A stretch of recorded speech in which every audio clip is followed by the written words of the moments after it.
গল্পটি শুরু হয় হিয়ল নামের এক পশু ডাক্তারকে দেখিয়ে। ডক্টর হিয়লকে দেখা যায় তিনি একটি কুকুরের ট্রিটমেন্ট করাচ্ছিলেন।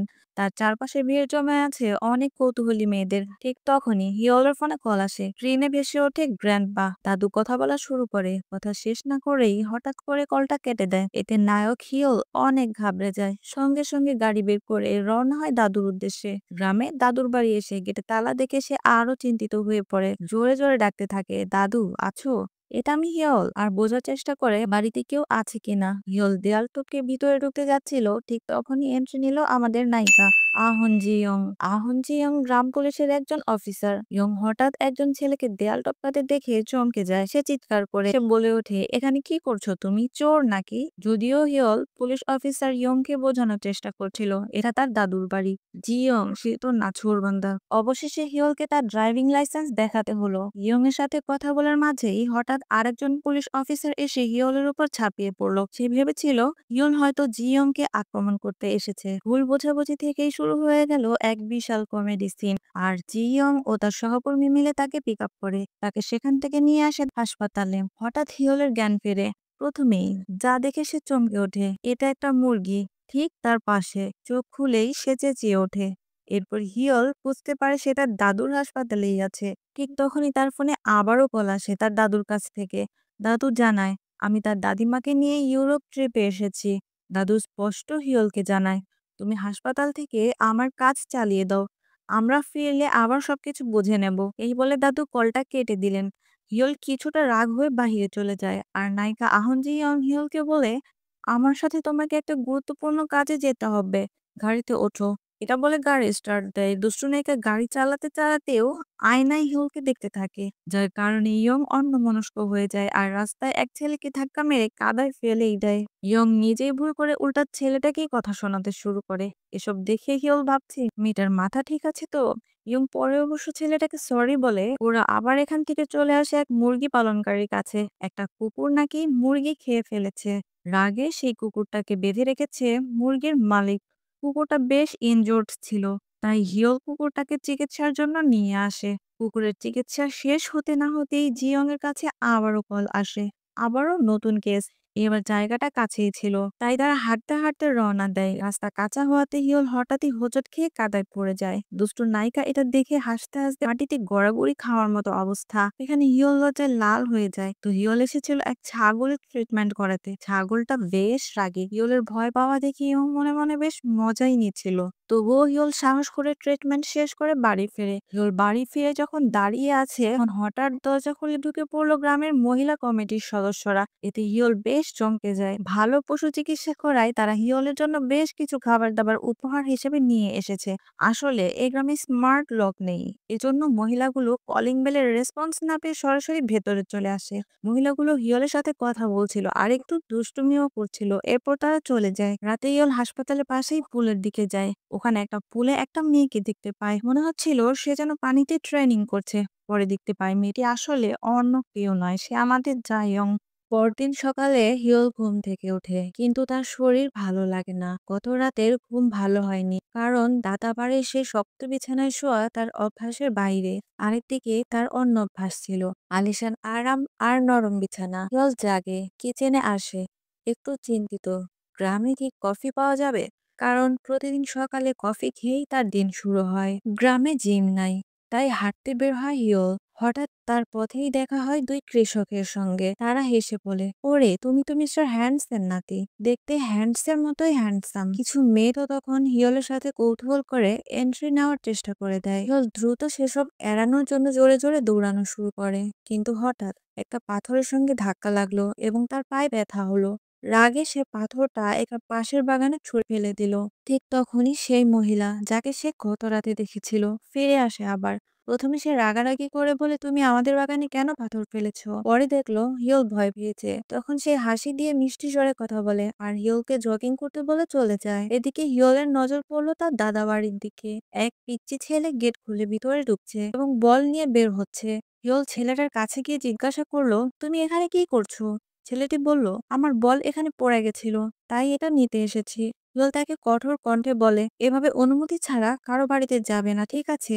আগে ডাকবে, বাড়িতে কেউ আছে নাকি। ঠিক তখনই ইয়ং আসে এবং ছেলেটিকে আদর করে বলে, তোমার যখন ইচ্ছা তুমি তখনই আসতে পারবে, তোমার কোনো অনুমতি লাগবে না। হিওলেতে একটু রেগে সেখান থেকে চলে আসে আর ইয়ং কাজের জন্য চলে যায় তার পুলিশ স্টেশনে। ঠিক তখনই ইয়ং এর ফোনে কল আসে, তাকে শুয়োরের ভ্যাকসিন দেওয়ার জন্য এক জায়গায় যেতে হবে। ইয়ং ও ডাক্তার হিওলের সঙ্গে যায়। সেখানে ঢুকতেই দেখা যায় শুয়োরগুলোকে ধরতে গিয়ে তারা হিমশিম খাচ্ছে। একে একে কষ্ট করে তারা সব শুয়োরকে ভ্যাকসিন দিয়ে দিল, কিন্তু শেষের শুয়োরটা হঠাৎ একটা ঝটকা দেয় আর ইয়ং এতে হিওলের উপর পড়ে যায়। হিওলের তো আগে থেকে কোমর ব্যথা ছিল, আর আজকে ইয়ং তার উপর পড়ায় তার ব্যথাটা আরো তীব্র হয়ে গেছে। সবশেষে ইয়ং হিওলকে বলে, চলো আমি তোমাকে কফি খাওয়াবো। হিওল এতে অবাক হয়ে বলে, কি, গ্রামে কফি পাওয়া যায় না? তারপরেও সে ইয়ং এর সাথে চলে যায়। কিছুক্ষণ পর তারা আবার একটি ক্যাফেতে পৌঁছায়। সেখানে তারা সাং ইয়নের সঙ্গে দেখা হয়ে যায়। সান হাসি দিয়ে বলে, আমি ইয়াং জেনারেশন অ্যাসোসিয়েশনের একজন সভাপতি, এই ক্যাফেটাও কিন্তু আমার। কফি খাওয়ানোর সময় সান একটু মজা করেই বলে, এই ইয়ং নাকি তোমাকে গতকাল চুরি করার সন্দেহে অ্যারেস্ট করেছিল।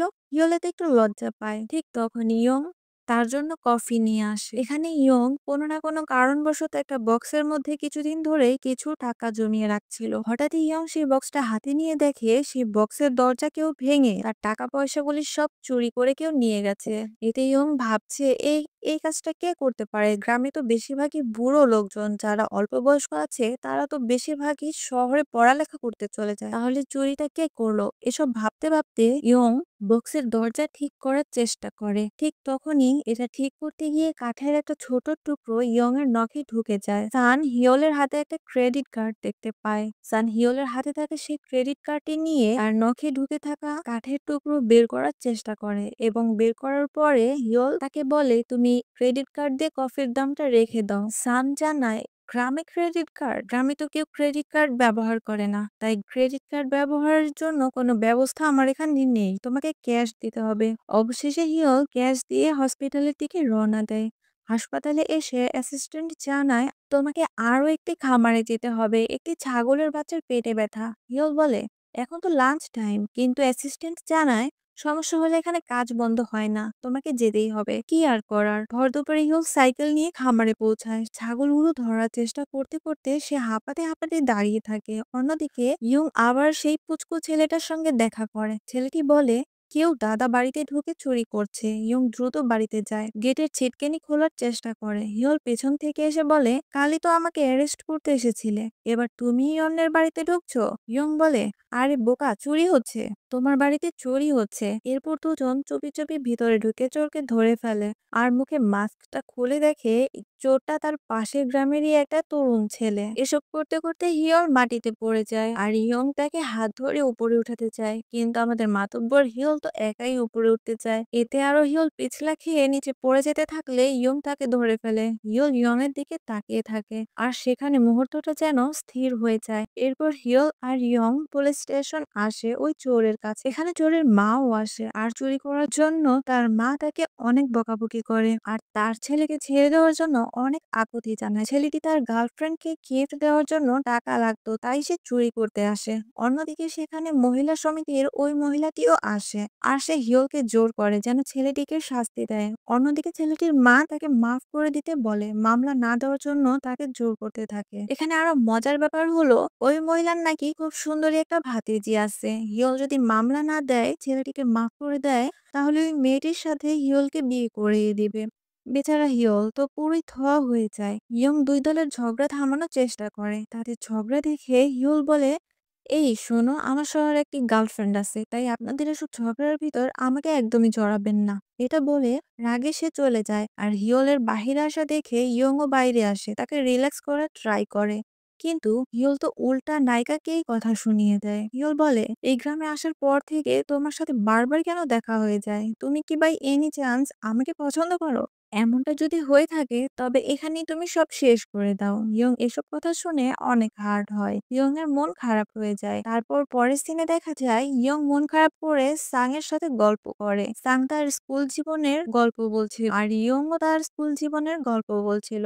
সাং বলে, তোমার আর হিয়লের স্কুল জীবনের অনেক শৈশবের স্মৃতি আছে, তুমি এগুলি ভেবে কষ্ট পেও না। হিয়ল তো এইসব কিছু ভুলে গেছে, সে এখন তার শহরের জীবনটাকেই বেশি পছন্দ করে, তাই তুমি এসব নিয়ে কষ্ট পেও না। অন্যদিকে হিয়ল অনেক ড্রিঙ্ক করে, এরপর বাসায় ফিরে মাতাল হয়ে সে ফ্লোরেই ঘুমিয়ে পড়ে। ঘুম ভাঙলে তার কোমরে আবার সে ব্যথা অনুভব হয়, কারণ সে শক্ত বিছানায় একদমই শুইতে পারে না। তার উপর তো সে সারা রাত ফ্লোরে পড়েছিল। তার কিছুক্ষণ পর হিয়ল আবার বাহিরে বের হয়, তখন তার সাথে ইয়ং এর দেখা হয়ে যায়। সুন্দরী ইয়ং সাইকেল করে ওই বাচ্চা ছেলেটিকে স্কুলে পৌঁছায় দিতে যাচ্ছিল। হিয়ল তার সাথে কথা বলতে গেলে ইয়ং বলে, তোমার সাথে কথা বলার সময় আমার নাই। তোমার বাড়ির সামনে দিয়েই ওর স্কুল যাওয়ার রাস্তা। এই বলে ভেবো না তোমার সঙ্গে দেখা করবো বলে এই পথ দিয়ে আমি এসেছি। আসলে গতকালকের করা খারাপ ব্যবহারগুলো ইয়ং ভুলতে পারেনি। পরের দিনে দেখা যায় হিয়ল কিছু পশুকে ভ্যাকসিন দিচ্ছিল। তার পাশে ইয়ংকে দেখা যায় কিছু মহিলার সাথে সে কথা বলছিল। মহিলাগুলো তার মায়ের কথা বলছিল। কেন তোমার মা তোমার মতো এত একটা মিষ্টি মেয়েকে ফেলে চলে গেছিল, এসব কথা বলতে থাকে। ইয়ং এর মন এসব কথা শুনে একদমই খারাপ হয়ে যায়। পিছনে দাঁড়িয়ে হিয়ল সব কথা শুনে ফেলে। হিয়লকে দেখে ইয়ং তাড়াতাড়ি চলে আসতে থাকে, কিন্তু হিয়ল সাইকেল নিয়ে ইয়ংকে ধরে ফেলে আর বলে, তোমাকে একা একা যেতে হবে না, চলো আমি তোমাকে পৌঁছে দিচ্ছি। কিন্তু ইয়ং বলে, না আমি তোমার সাথে যাব না, আমি একাই পৌঁছে যেতে পারবো, বলে চলে যায়। এরপর হিয়ল সানের ক্যাফেতে আবার আসে কফি খেতে। এখানে হিয়ল আর ইয়ং এর অনেক ছবি লাগানো ছিল, তাদের ছোটবেলার স্মৃতি। তখন এখানে ইয়ংও এসেছিল। হঠাৎ করে সেখানে একটা মহিলা প্রবেশ করে আর বলে, আমার কিন্তু তোমাদের কিছু সাহায্যের প্রয়োজন। আমার গাছের ফলগুলো আসলে নষ্ট হয়ে যাচ্ছে, তাই আমার গাছের ফলগুলো পাড়তে তোমরা আমাকে একটু সাহায্য করো।